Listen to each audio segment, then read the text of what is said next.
कार्यपत्रक 9 है, नीचे दिए गए शब्दों का उसके समान अर्थ वाले शब्दों से मिलान कीजिए। अर्थ कोई भी शब्द यहाँ पर दे रखा है तो उसके जैसा अर्थ किसका है वह लिखना है आपको। बारिश, बारिश को कहते हैं हम वर्षा। पानी को हम जल भी कहते हैं तो जल से मिलान कर लीजिए। बादल, बादल को हम मेघ कहते हैं तो मेघ से मिलान कर लीजिए। आकाश, आकाश को हम क्या कहते हैं, आसमान कहते हैं तो ये रहा आसमान, यहाँ से मिलान कर लीजिए। जंगल को वन भी कहते हैं।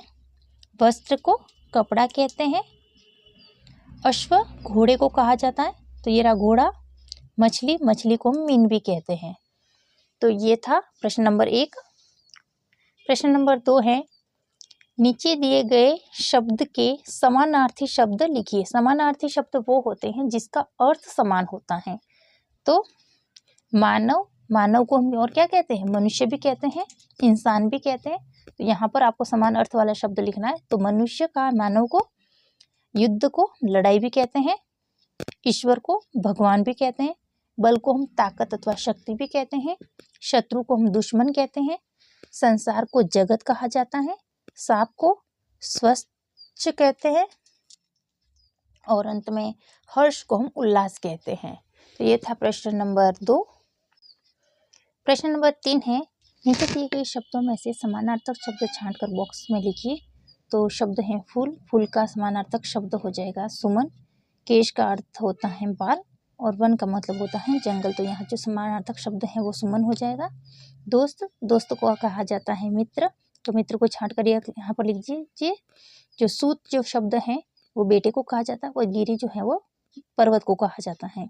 बगीचा, बगीचे को हम उद्यान कहते हैं तो उद्यान को छांट कर यहाँ पर लिख दीजिए।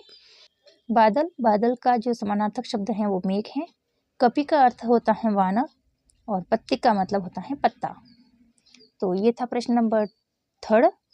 4th नंबर है, नीचे दिए गए शब्दों में से एक शब्द समूह से अलग है, उसे पहचान कर गोला लगाइए।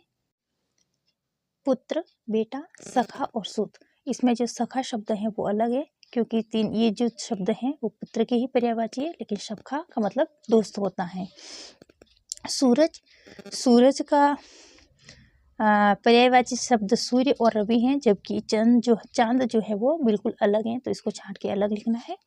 गुस्सा, नाराज और क्रोध, ये तीनों एक ही भाव है, जबकि खुश शब्द इनका विपरीत भाव है। फूल, पुष्प और सुमन ये एक ही शब्द हैं, जबकि वृक्ष अलग हैं। संसार, दुनिया और जग ये सारे एक ही हैं, जबकि जो स्वर्ग है वो अलग हैं। तो ये था कार्यपत्रक 9।